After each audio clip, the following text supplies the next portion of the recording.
Dios les bendiga, mis amados hermanos. Este es vuestro hermano José Ramírez.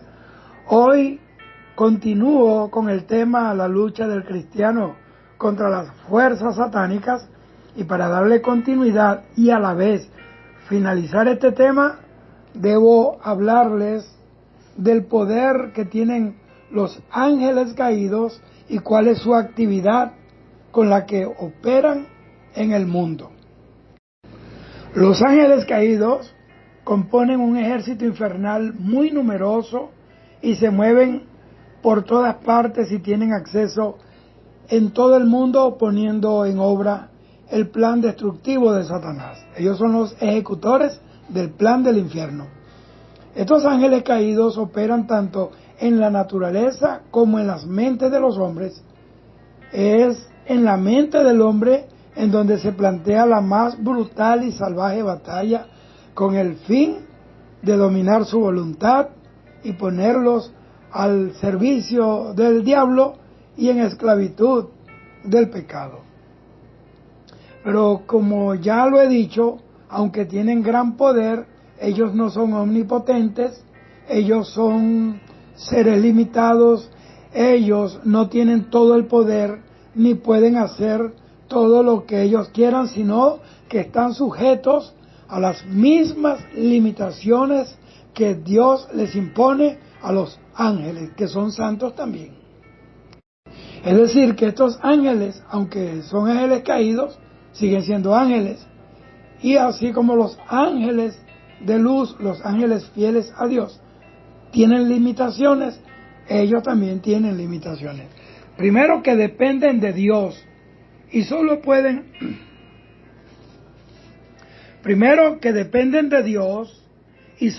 actuar bajo su control y permiso. Job capítulo 2 le habla de eso. Segundo, que deben ajustarse en su actuar a las leyes de la naturaleza. Los ángeles no pueden interferir con la libertad y la responsabilidad de los hombres. Es importante que tengan ustedes claros las limitaciones que Satanás y sus demonios tienen bajo el gobierno soberano, glorioso, todopoderoso de Dios. ¿Por qué?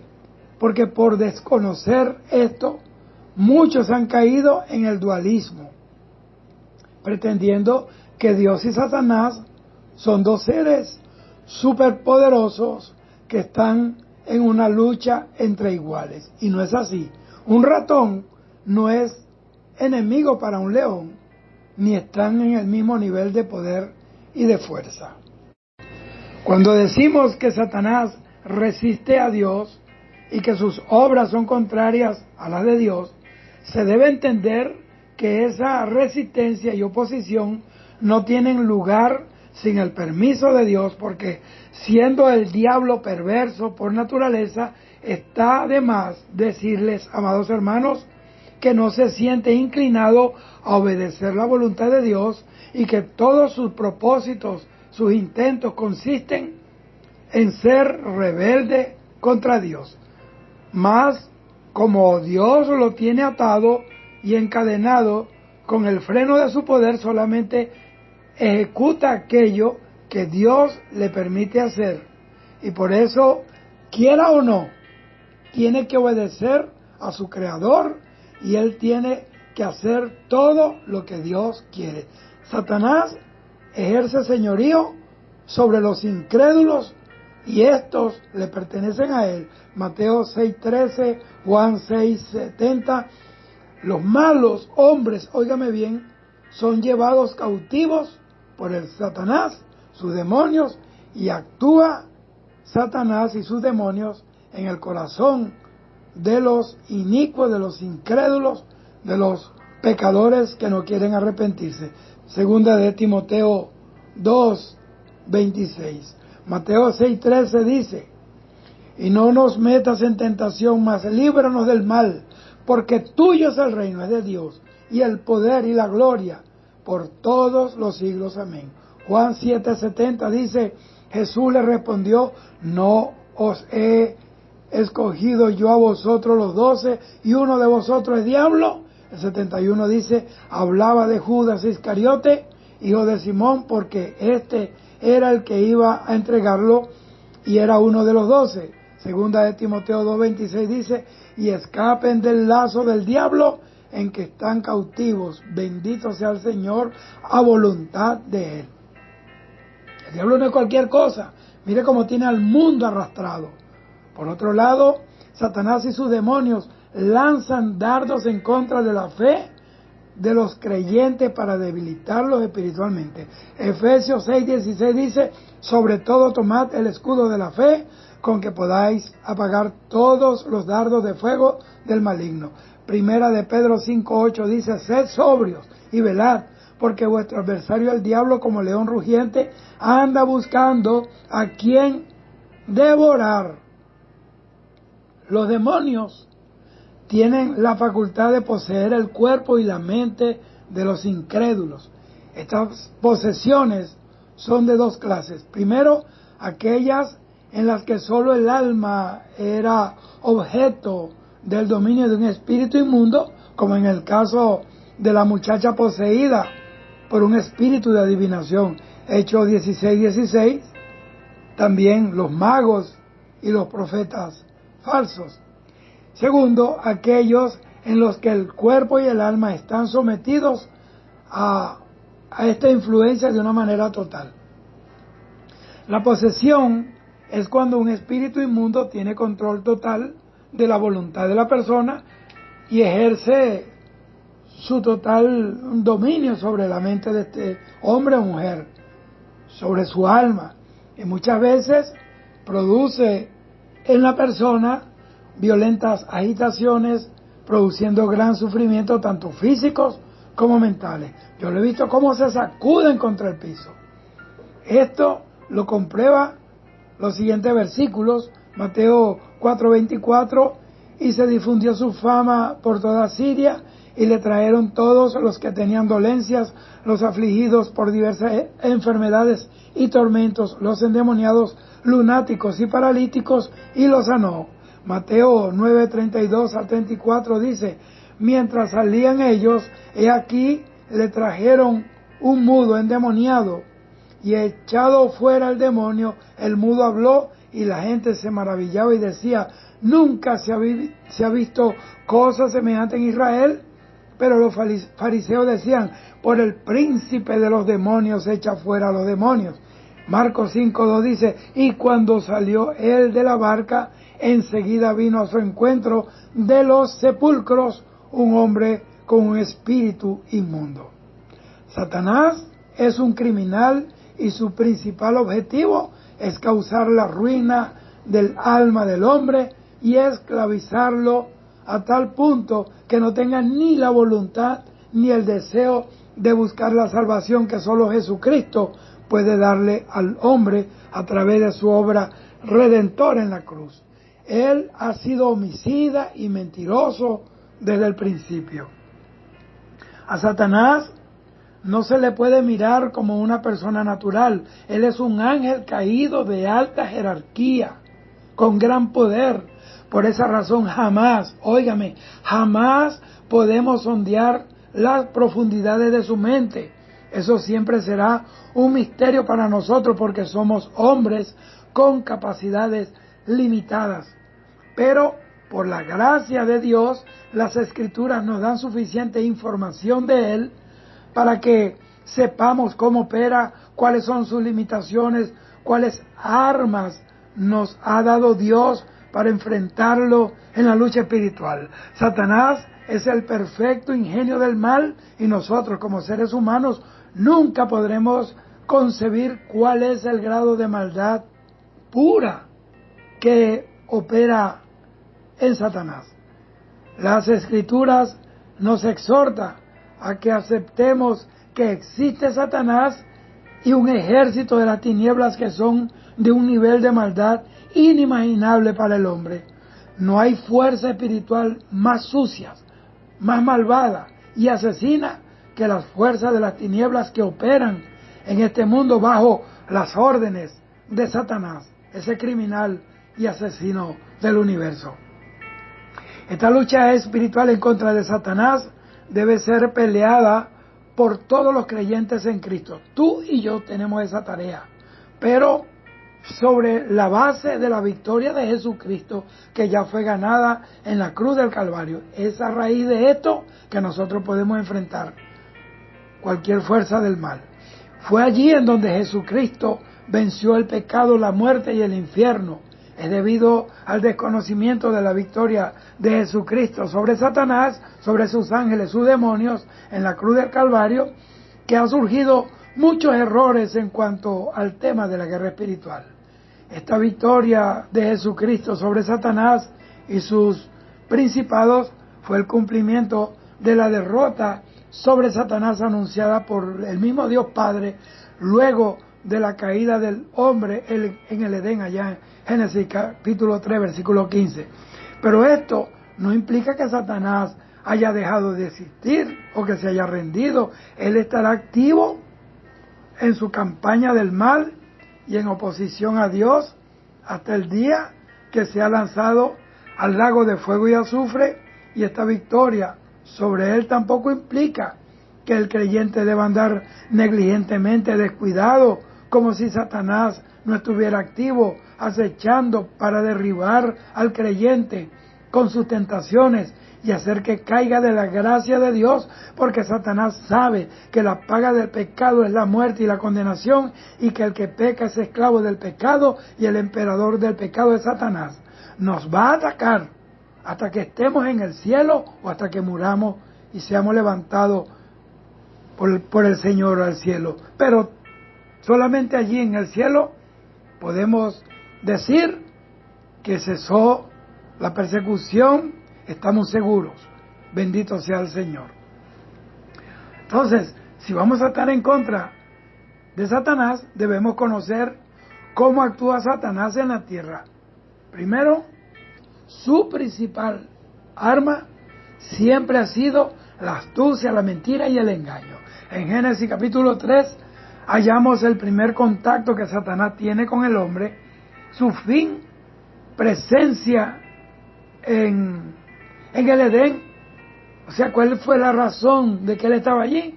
Era para incitar al hombre a que desobedeciera la orden de Dios. Ese siempre ha sido su propósito. Él es un rebelde y aborrece la obediencia y la fidelidad a Dios y a toda autoridad legalmente constituida. Pero note, amado hermano, que Satanás no ataca abiertamente a Eva, sino que se vale de sutilezas para llegar a su mente y a condicionar sus sentimientos y deseos para hacerla dudar del amor y de la severidad de Dios contra el pecado. Veamos cómo actuó Satanás sobre Eva. Le dice: con que Dios os ha dicho, no comáis de todo árbol del huerto. Satanás en ese momento trata de hacerle ver como que Dios es un Dios que le impuso leyes injustas y crueles. La Biblia dice que sus mandamientos no son gravosos, pero Dios dijo eso. Pero la especialidad del diablo es tergiversar la verdad, convertirla en una mentira. Esta mentira es muy sutil y tenía las intenciones de distorsionar, óigame, de desviar, distorsionar la real imagen de Dios, que es la de un Dios amoroso de sus hijos y que establece mandamientos. ¿Para qué? Para preservarlos del mal. Satanás sembró la duda en Eva en cuanto a la bondad de Dios y dejó a Dios como si Dios fuera un mentiroso. Entonces Satanás le dice a la mujer: no moriréis si comes del fruto prohibido, sin que, primero, fíjate que dice, seréis como dioses. Eso fue, como queriendo decir, sino que seréis como Dios. Esta era la primera mentira que le dijo Satanás al hombre, y es la que más le agrada al hombre oír. Esta inclinación del hombre se conoce como antropocentrismo, que es la concepción filosófica que considera al ser humano como el centro de todas las cosas y el fin absoluto de la creación.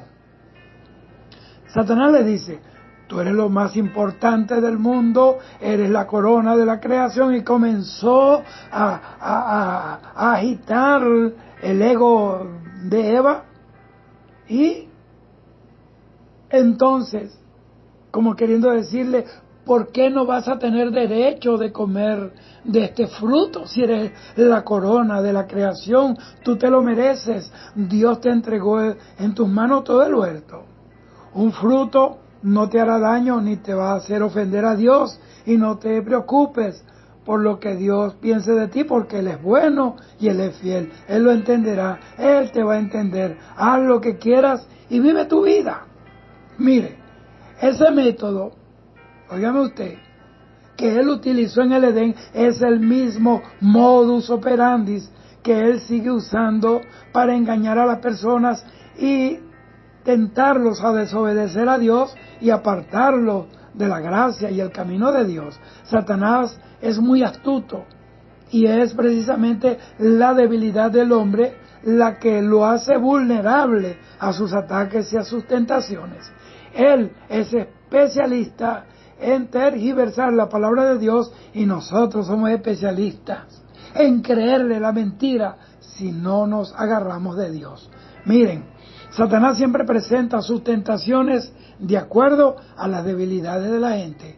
Las concupiscencias y las tendencias pecaminosas de los hombres son las que originan a Satanás, le dan el instrumento, la vía para la tentación. Satanás siempre presentará como algo bueno y saludable lo que Dios ha decretado que es malo y pecaminoso. Hay gente que le dicen bueno a lo malo, y a lo malo le dicen bueno. Jesús dijo en Juan 8:44 que Satanás es padre de mentira y es criminal desde el principio, homicida.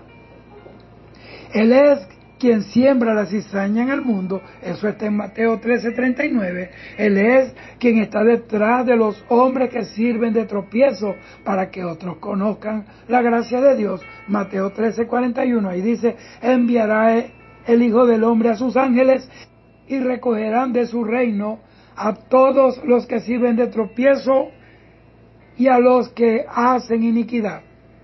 Hechos 13:10 dice: oh, lleno de todo engaño, hijo del diablo, enemigo de justicia, no cesarás de trastornar los caminos rectos del Señor. También Satanás se encarga de estorbar a los creyentes del Evangelio para que no crean, quitándole la palabra del corazón. Lucas 8:12 dice: y los de junto al camino son los que oyen, y luego viene el diablo y quita de su corazón la palabra para que no crean y se salven. Segundo, es necesario que sepamos que Él no puede probar la fe y fortaleza de los creyentes sin el permiso de Dios. Él no te puede atacar a menos que Dios se lo permita. Y si lo permite, te da la fuerza a Dios para que lo resistas y termines firme como Dios quiere. Él no puede acercarse a nosotros para probarnos a menos que sea por la autorización de Dios y que haya un propósito siempre para gloria de Dios y bendición nuestra. El que resiste la tentación recibe la corona de vida que le fue prometida a los que aman a Dios. En Job 1:12 vemos que Dios autorizó a Satanás para tocar a Job, pero le puso límites, le puso restricciones. Él no puede tocar las posesiones de Job, sino solo hasta cuando Dios se lo permitió. Job 1:12 dice: dijo Jehová a Satanás: he aquí todo lo que él tiene está en tu mano, solamente no pongas tu mano sobre él. Y salió Satanás de delante de Jehová. Satanás no es soberano, por eso él no puede hacer lo que él quiere. Él no actúa por su propia cuenta, ni puede hacer lo que él quiera, lo que le dé la gana. Él hace solo lo que Dios le permite hacer. Dios sí es soberano y tiene control absoluto sobre todo y sobre todos, incluso sobre Satanás y sus huestes. Dios sí puede hacer lo que él quiera. Satanás es un rebelde al que Dios da tanta libertad de movimiento, pero siempre es para glorificar su santo nombre. En el caso de Job, Dios permitió a Satanás probarle para así glorificarse a través de la fidelidad de Job a Dios. Job glorificó a Dios en todas las circunstancias y Satanás quedó avergonzado. Job 1:21 dice, y dijo Job, desnudo salí del vientre de mi madre y desnudo volveré allá. Jehová dio y Jehová quitó, sea el nombre de Dios, sea el nombre de Jehová, mi Dios bendito. En el Nuevo Testamento encontramos el caso de Pedro, Lucas 22:31, y Cristo le dice, Simón, Simón, he aquí Satanás os ha pedido para zarandearos como a trigo. Esto quiere decir que Dios había dado permiso a Satanás para probar la fortaleza de los apóstoles. Esto no fue el caso de Judas, quien no era trigo, él era paja para el fuego. Judas actuó bajo la directa influencia de Satanás porque era el hijo de perdición. Juan 17:12. Y noten, amados hermanos, que Jesús oró para que los apóstoles fueran fortalecidos en medio de esa prueba, y eso incluía a Judas, pero su corazón estaba lleno de codicia, de traición y de avaricia y amor al dinero. Lucas 22:3 dice, y entró Satanás en el corazón de Judas, por sobrenombre Iscariote, el cual era uno del número de los 12. El que estemos firmes en medio de tanto ataque satánico es debido a la intercesión de nuestro sumo sacerdote, de Jesucristo.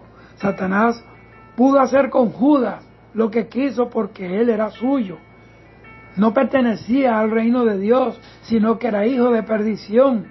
Pero no pudo hacer lo mismo con los verdaderos creyentes, sino que estos le vencieron con la gracia de Dios. Entonces, esta siempre será la situación final de los verdaderos creyentes frente a la oposición de Satanás. Una victoria total y absoluta sobre Satanás. Juan 17:9 y 11 dice, yo ruego por ellos, no ruego por el mundo, sino por los que me diste, porque tuyos son.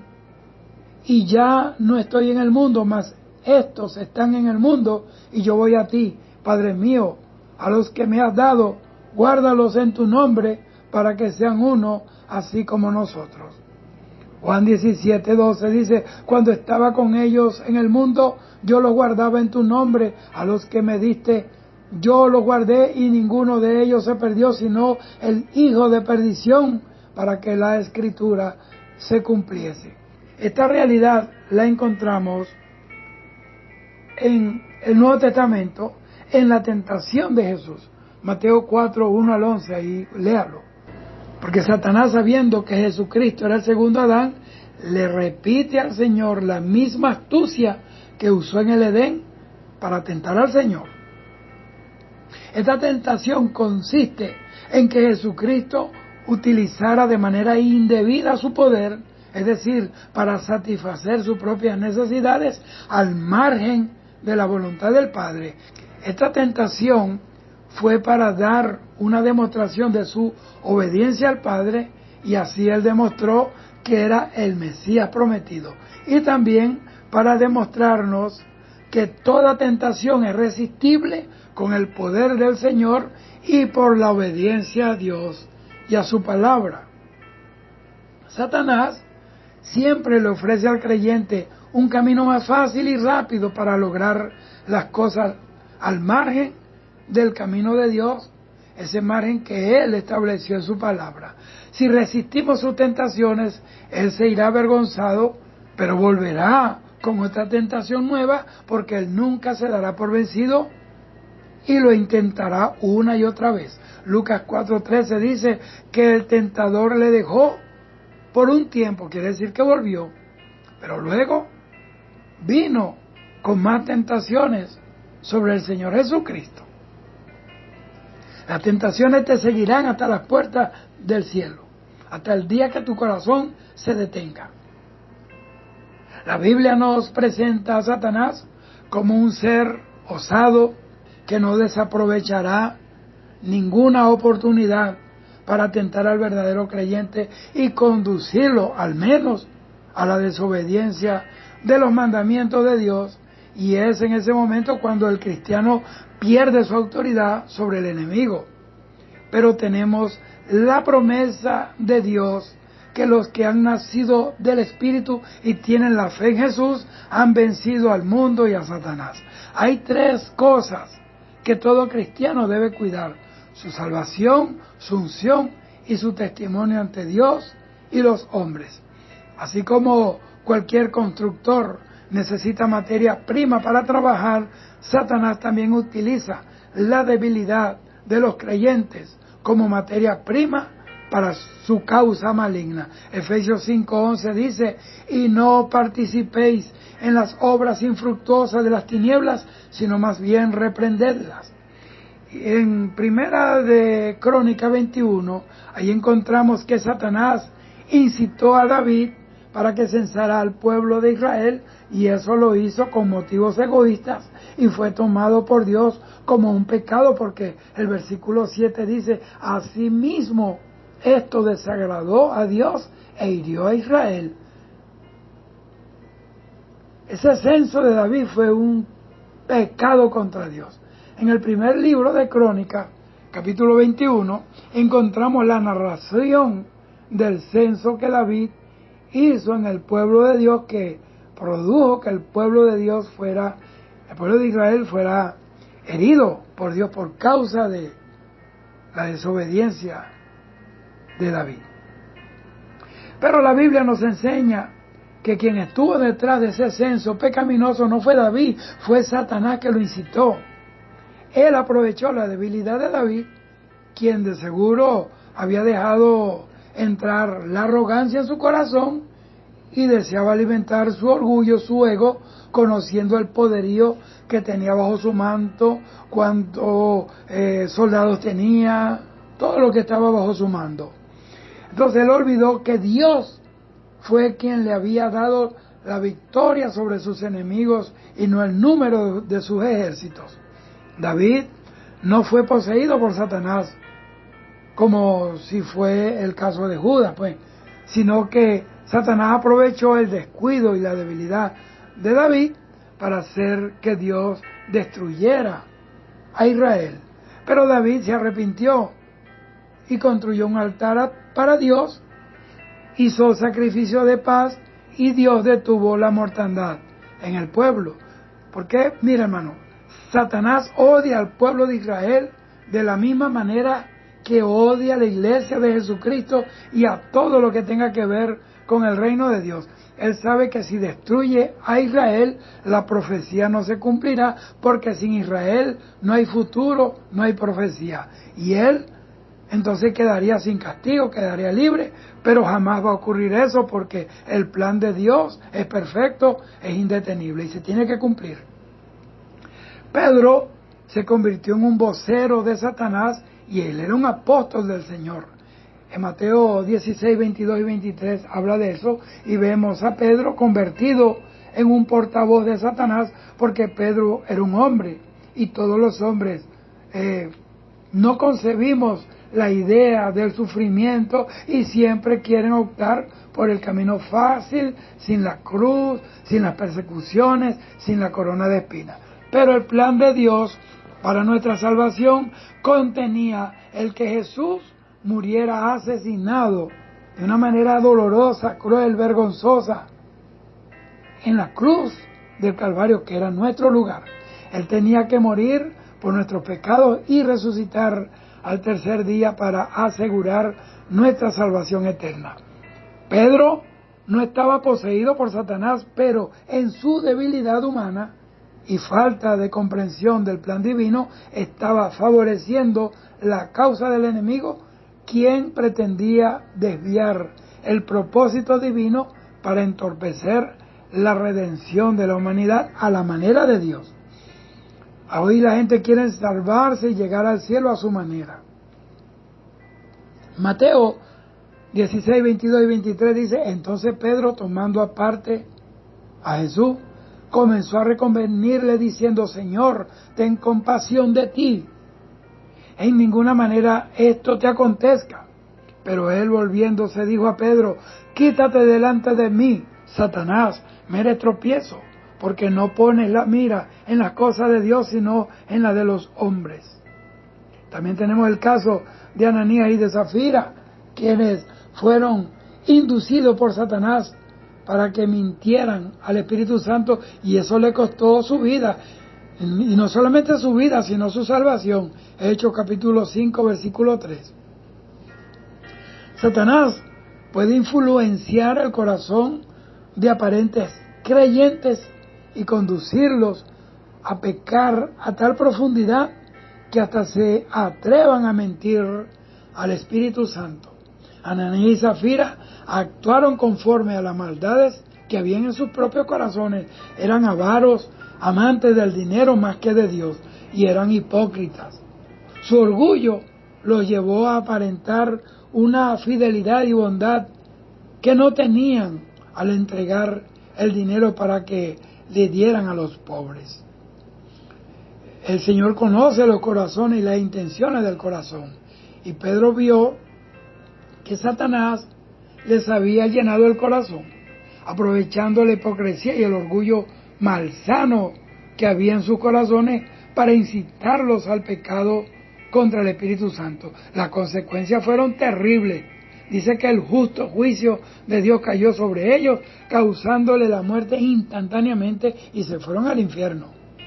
Es importante aclarar, debido al surgimiento de corrientes animistas dentro del cristianismo, que Pedro no está echando la culpa del pecado sobre Satanás. Él no sometió a estos falsos creyentes a una sesión psicológica para liberarlos de la posesión que los condujo a pecar. Más bien, les reprendió por las maldades de su corazón y para darnos a nosotros una alerta de las consecuencias de pecar contra el Espíritu Santo. Hechos 5:3 dice: y dijo Pedro: Ananías, ¿por qué llenó Satanás tu corazón para que mintiese al Espíritu Santo y sustrajese del precio de la heredad? Pablo nos aconseja en Efesios 4:27 que no debemos dar lugar al diablo. Y en los versículos 26 y 27, Pablo exhorta a los creyentes para evitar la ira y el resentimiento. Dice: airaos, pero no pequéis, no se ponga el sol sobre vuestro enojo. Porque cuando un creyente da lugar a la ira y al resentimiento en su corazón, está abriéndole una puerta para que el enemigo de la iglesia incite a pecados más graves. Los creyentes no deben dar lugar al diablo mediante el permitir que entre en sus corazones resentimientos adversos contra los hermanos, porque esto lleva a pecados más graves como el rencor, la ira, el resentimiento, la falta de perdón e incluso hasta el homicidio. Dios nos mandó a que lo resistiéramos con el poder que Dios nos da. Santiago 4:7, primera de Pedro 5:8 y 9. Tengo que aclarar, amados hermanos, que ningún creyente verdadero que se guarda en Dios, temeroso, que es santo, puede ser poseído por ningún demonio. Pero sí nos advierte el Señor que por causa de las inclinaciones malvadas de nuestro corazón, puede convertirnos Satanás en un instrumento en sus manos para que lo ayudemos en su obra malvada. Y eso nos traerá consecuencias terribles del juicio de Dios, como ya lo hemos visto en Efesios 4:27, que dice: ni deis lugar al diablo. Santiago 4:7 dice: someteos pues a Dios, resistid al diablo y huirá de vosotros. Primera de Pedro 5:8 y 9 dice: sed sobrio y velad, porque vuestro adversario el diablo, como león rugiente, anda alrededor buscando a quien devorar, el cual resistid firmes en la fe, sabiendo que los mismos padecimientos se van cumpliendo en vuestros hermanos en todo el mundo. Segunda de Corintios 2:11 dice: para que Satanás no gane ventaja sobre nosotros. Satanás puede usar resentimientos dañinos para ganar ventaja, para actuar sobre los creyentes de una congregación. Este era el caso que podía presentarse en la iglesia si, después de un proceso de disciplina y temporal excomunión de un creyente por causa de un pecado, no se daba el espacio misericordioso de la restauración. Para eso es la disciplina, para que haya una restauración y una consolidación sana de un creyente. Es posible que algunos hermanos no estén nunca dispuestos a perdonar y olvidar el pecado que alguien cometió en la congregación por la cual fue disciplinado de un Dios de amor y de misericordia. Pero Pablo advierte que si después de un sincero arrepentimiento del ofensor no recibimos al hermano con amor, olvidando la ofensa, entonces Satanás ganará ventaja sobre toda la iglesia local. Ganará ventaja en varios sentidos. El ofensor caerá en una profunda tristeza y quedará apartado de la comunión con Dios y de sus hermanos. Antes de finalizar, tengo que aclararles que la Biblia no apoya a ningún cristiano a echarle la culpa a Satanás ni a sus demonios. Eso fue lo que hizo Adán con Eva, Eva con la serpiente. Ya Satanás está condenado y cuando Dios envió castigo, no lo hizo sobre Satanás, sino sobre las personas que pecaron contra Dios. Él mató a Ananías y a Zafira. Él mató a Coré, Datán y Abidán.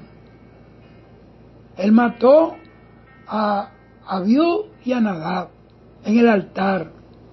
Aunque Satanás, Dios lo echará en el lago de fuego y azufre cuando llegue el momento. Esto nos hace responsables de nuestras acciones delante de Dios. Santiago, amados hermanos, él afirma que nuestros pecados y tentaciones vienen por causa de la concupiscencia, o sea, de las maldades de nuestro corazón, los cuales nos seducen a desobedecer los mandamientos de Dios y caemos en pecado. Satanás solo aprovecha estas inclinaciones pecaminosas que aún quedan en nosotros y que no las hemos sofocado a través de la oración, del ayuno y de buscar a Dios de corazón. Inclinaciones que solo pueden ser doblegadas con una vida de santidad y practicando con regularidad el ayuno y sobre todo la oración y la lectura de la palabra de Dios de una manera constante. Así que el ceder a las tentaciones de Satanás será nuestra responsabilidad ante Dios. Para el resto de las cosas, Dios nos da 6 días. Lucas 13, 10 al 16. Allí vemos la historia de esta mujer, como Dios, Jesús, la liberó. La enfermedad entró al mundo y afectó a la humanidad por medio del pecado y la desobediencia. Y eso fue luego, hermano, de que el hombre desobedeciera a Dios en el Edén, por incitación de Satanás, pero Adán y Eva fueron los culpables. De tal forma que el pecado, la enfermedad y la muerte están ligadas al enemigo de nuestras almas. En Hebreos 2:14, Dios nos presenta a Satanás como el emperador de la muerte, pero eso no lo capacita a él, ni le permite a él ir por todos lados matando gente a su antojo. Claro que no, porque el poder de la vida y de la muerte están en las manos de Jesús. Esa obra de Satanás en el Edén es la responsable del caos que entró en el mundo hasta el día de hoy y trajo como consecuencia la enfermedad y la muerte. De esta manera, toda enfermedad guarda una estrecha relación con el enemigo, pero no quiere decir que todas las enfermedades sean causadas directamente por Satanás. Las enfermedades en el hombre son el resultado del pecado original.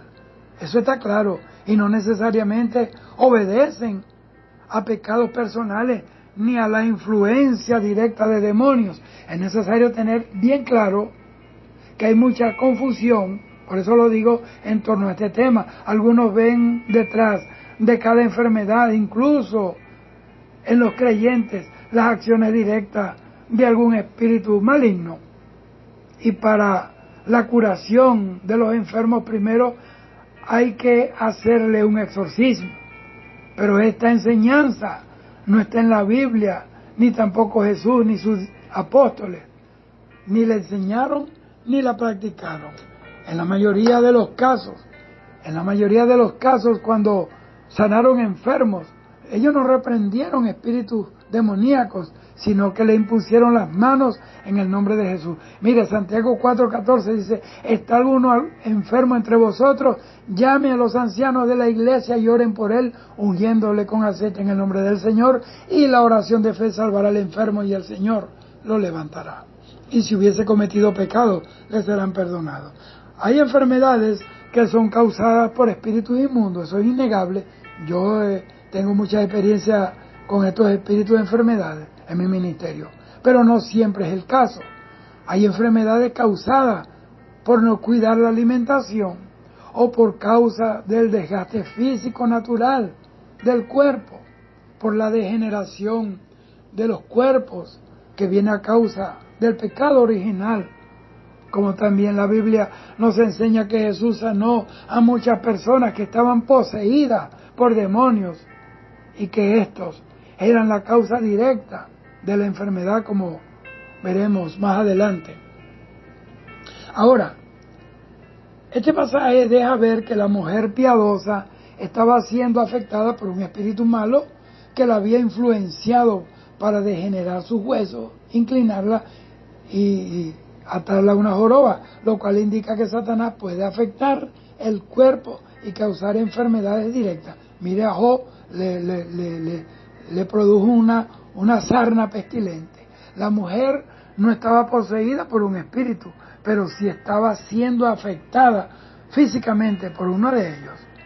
Otro caso de enfermedades físicas producidas por Satanás en algunos creyentes, con permiso de Dios, claro, es el caso de Job 2:7.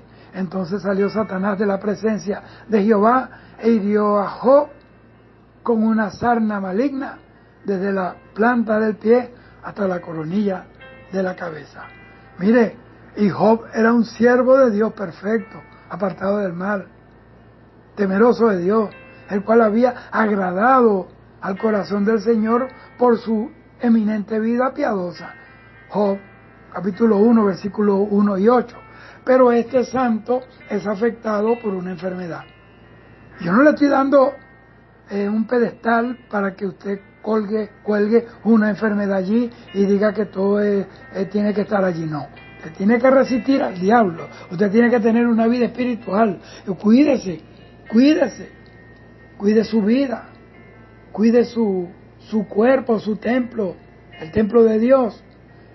Y no era Job no padeció eso porque tenía debilidad en la fe o poca confianza en el poder de Dios, como podría afirmar algún proponente de la moderna teoría de la superfe, que plantea la total salud física para los creyentes más aventajados en temas espirituales, porque eso es lo que se está enseñando ahora con la superfe esa, que no puede haber enfermedades. La Biblia dice que si está alguno entre vosotros enfermo, llamen a los ancianos de la iglesia. Ahora, la Biblia nos enseña que la mala salud ha estado con nosotros desde la caída y seguirá estando, según nos indica la Biblia, con nosotros hasta que este mundo sea destruido totalmente. Ya se lo voy a decir. Aún, mire, entre los líderes del Nuevo Testamento que no carecían de fe ni de poderes milagrosos, prevaleció la enfermedad. A Timoteo, incluso, Timoteo era un hombre de Dios. Dice 1 Timoteo 5:23, y sus frecuentes enfermedades. Óigame, yo no le estoy haciendo propaganda a la enfermedad. Para eso las llagas de Cristo aparecieron, por sus llagas fuimos curados. No es que vamos a hacer, es que somos curados. Usted tiene que apropiarse de esa palabra. Yo soy Jehová tu sanador. Trófimo fue dejado en Mileto por Pablo enfermo, segunda de Timoteo 4:20, y Epafrodito era un santo, un ejemplo en Filipo, Y dice que estuvo enfermo a punto de morir por la obra de Cristo. Filipenses capítulo 2, versículo 25 al 30. En el caso de Job, su enfermedad no fue curada a través de una reprensión de espíritu de enfermedad, sino que Dios le sana cuando termina el proceso de la prueba, y Job reconoce el gobierno soberano del Señor y ora por sus amigos, quienes fueron malos consejeros en el momento de su crisis. Job capítulo 42, léalo. Un caso de siervos del Señor afectado por aguijones de Satanás es el mismo apóstol Pablo, segunda de Corintios 12, 7 al 10, ahí habla. Entonces, muchos comentaristas afirman que este aguijón en Pablo era una enfermedad probablemente de los ojos, Gálatas 4:15 y Gálatas 6:11, por lo cual Pablo había pedido varias veces al Señor que le quitara esa aguijón, pero la respuesta del Señor fue negativa, le dijo, bástate mi gracia. Este caso nos presenta a Dios soberanamente permitiendo la enfermedad en Pablo a través de un emisario de Satanás. Dice que un mensajero del infierno me abofetea. Estoy hablando del hombre que dijo, no vivo yo, Cristo vive en mí.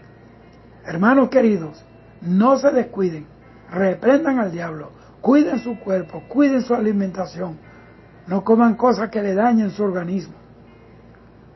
Nuevamente, ahí yo quiero aclararles, no es que van a caer en el terreno de ser un hipocondríaco, que todo te va a matar, que todo te hace daño.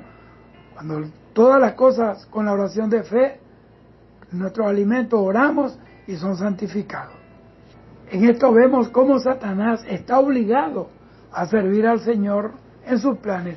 Esta herida que él le causó a Pablo servía solamente para cumplir con los planes soberanos de Dios y no con los propósitos de Satanás. Probablemente Pablo pensaba que la enfermedad le era un obstáculo para un mejor servicio misionero en la iglesia y por eso suplicó al Señor que quitara ese aguijón de él. Pero en la respuesta del Señor encontramos su voluntad soberana y su designio misterioso para con todos. Le dice, bástate mi gracia porque mi poder se perfecciona allí en tus debilidades.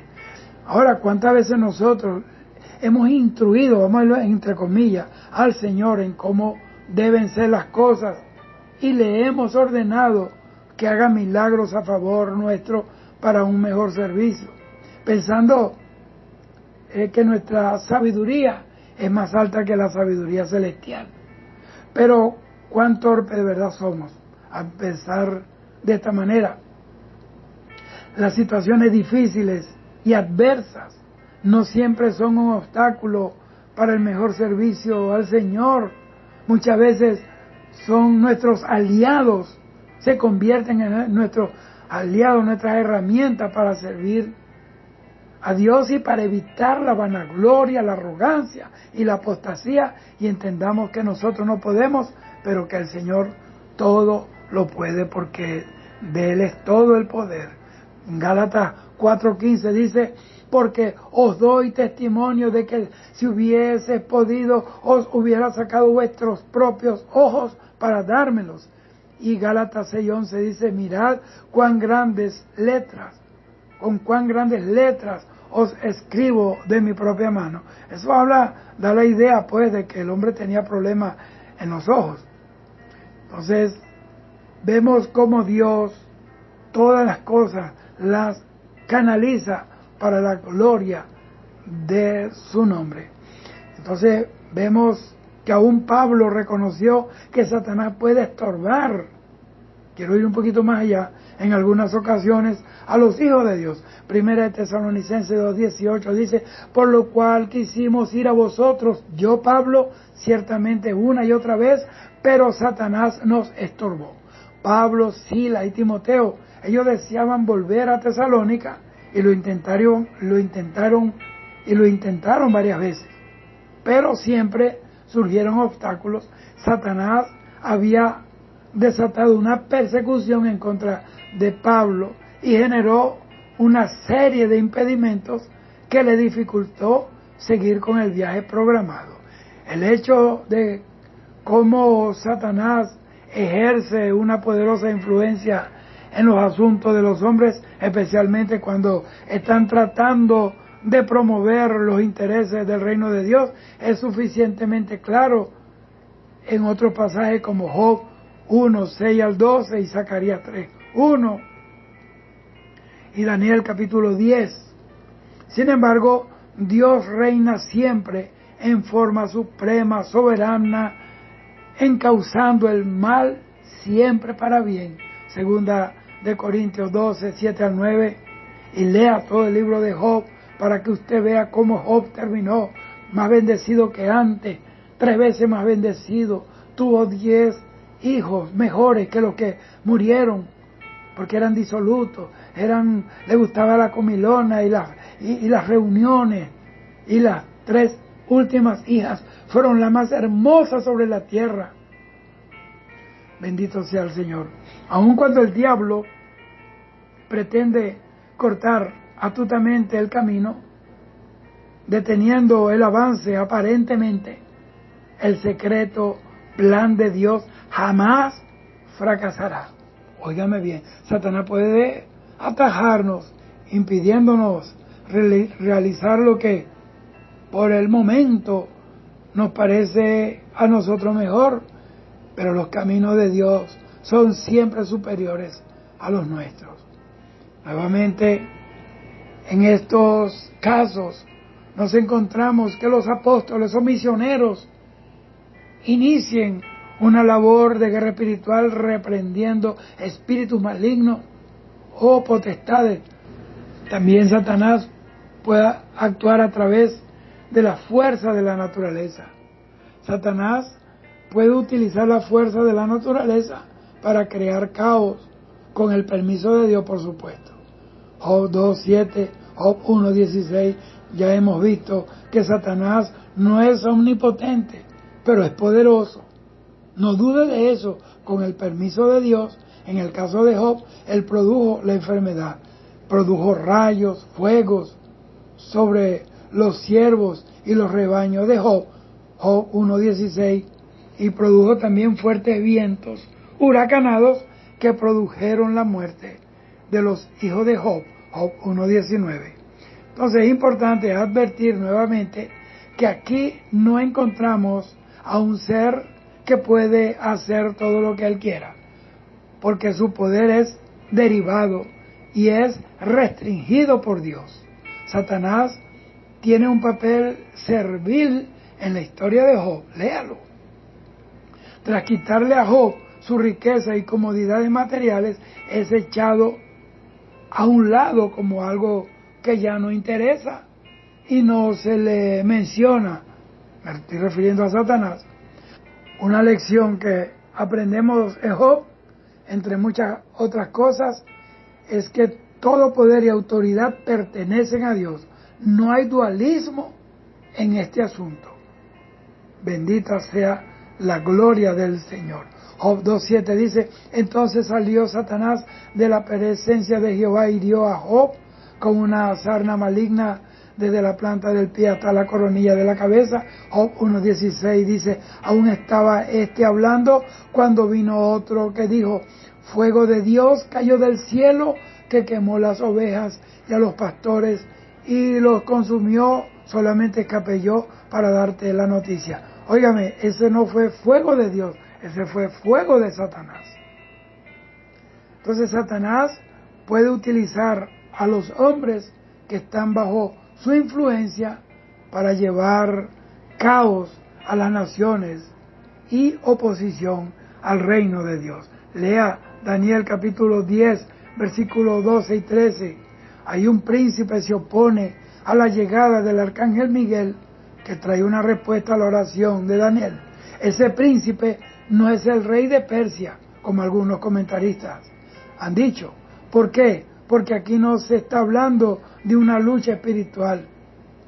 Este príncipe espiritual influenciaba a la nación de Persia para que se opusiera a Israel, mientras el príncipe angelical, Miguel, el arcángel, estaba a favor del reino de Israel, otro príncipe espiritual maligno estaba influenciando a los gobernantes de imperios paganos para hacer frente y siempre hacerle la guerra al pueblo de Dios, al pueblo de Israel.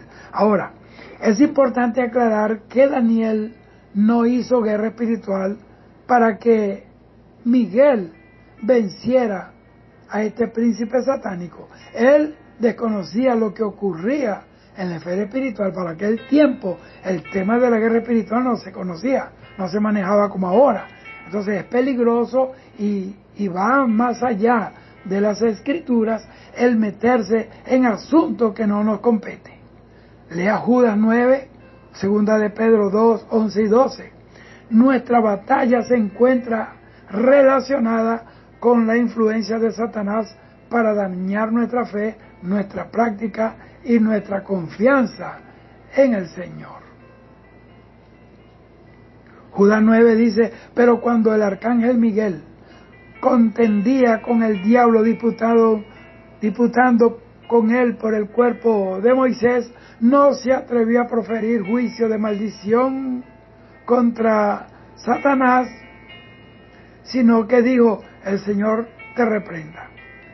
El apóstol Juan vio a Satanás detrás de las persecuciones de las autoridades romanas a los cristianos. Apocalipsis 2:10 dice, Satanás echará a muchos en la cárcel. Satanás les influenciaba para que se opusieran al avance del reino de Cristo aquí en la tierra. No podemos dudar que Satanás ha estado detrás de todos los dictadores tiranos que han gobernado las naciones y de los que están hoy. Efesios 6:12 dice, porque no tenemos lucha contra sangre y carne. Hermano, es contra principados, contra seres espirituales malignos, poderosos, pero que están derrotados, porque la Biblia dice que el Señor los exhibió públicamente, triunfando sobre ellos en la cruz. Bendito sea el Señor. Él despojó a Satanás de toda autoridad, le quitó las llaves del infierno y de la muerte. Bendito sea el Señor. Apocalipsis 1:18.